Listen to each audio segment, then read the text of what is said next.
Assalamualaikum warahmatullahi wabarakatuh. Kembali dalam pembelajaran geografi.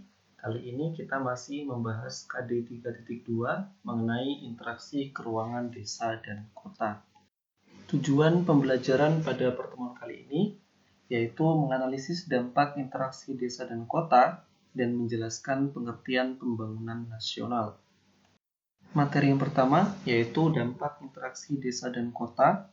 Interaksi desa dan kota tidak dapat terlepas dari arus perpindahan sumber daya manusia dan sumber daya alam. Menurut sifatnya, interaksi desa dan kota dapat menimbulkan perubahan berikut. Yang pertama, secara ekonomi, perubahan yang terjadi meliputi meningkatnya pendapatan penduduk seiring dengan penambahan volume perdagangan. Kegiatan perdagangan juga dapat merangsang pertumbuhan kawasan perdagangan. Secara sosial, perubahan yang tampak adalah meningkatnya intensitas hubungan antara desa dan kota sehingga terjadi saling kebergantungan. Hubungan tersebut juga berdampak dalam peningkatan wawasan masyarakat desa dan kota, dan secara budaya terlihat perubahan baik di desa maupun di kota. Contohnya, terjadi peningkatan pendidikan di desa yang ditandai dengan bertambahnya jumlah sekolah. Interaksi desa dan kota tentu saja memberi dampak tertentu baik bagi desa maupun kota. Dampak yang muncul dapat bersifat positif maupun negatif. Adapun dampak positif interaksi desa dan kota bagi desa antara lain, pengetahuan penduduk desa meningkat karena adanya sebaran informasi dari kota dan proses pendidikan. Penduduk desa mengenal teknologi baru, khususnya yang terkait dengan dunia pertanian. Hubungan antara desa dan kota semakin terbuka dengan adanya perluasan sarana dan prasarana transportasi.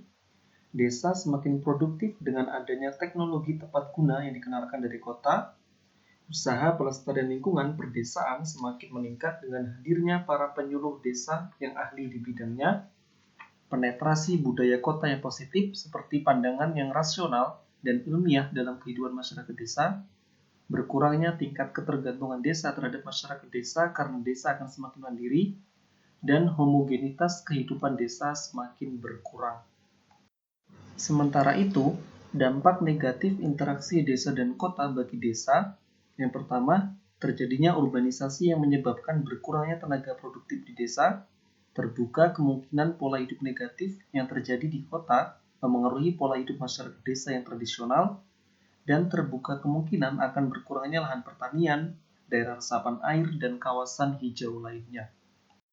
Bagi kota sendiri, dampak positif interaksi desa dan kota, yang pertama tersedianya tenaga kerja dari desa. Secara umum, tenaga kerja dari desa bertindak sebagai penyangga ekonomi kota dan kebutuhan akan bahan mentah atau raw material dan barang-barang hasil pertanian terpenuhi.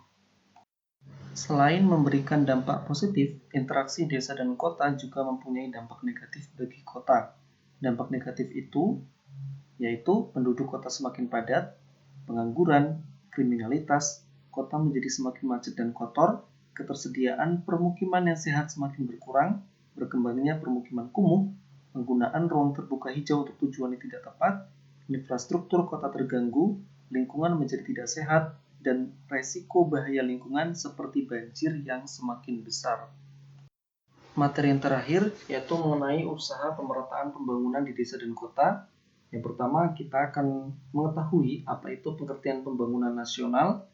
Pembangunan nasional merupakan rangkaian upaya pembangunan yang berkesinambungan yang meliputi seluruh kehidupan masyarakat, bangsa, dan negara untuk melaksanakan tugas mewujudkan tujuan nasional yang tercantum dalam pembukaan Undang-Undang Dasar 1945, yaitu melindungi segenap bangsa dan seluruh tumpah darah Indonesia, memajukan kesejahteraan umum, mencerdaskan kehidupan bangsa, serta ikut melaksanakan ketertiban dunia yang berdasarkan kemerdekaan, perdamaian abadi, dan keadilan sosial.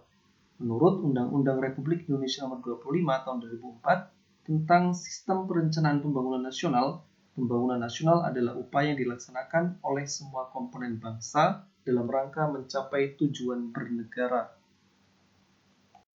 Demikianlah materi yang dapat disampaikan pada pertemuan kali ini. Assalamualaikum warahmatullahi wabarakatuh.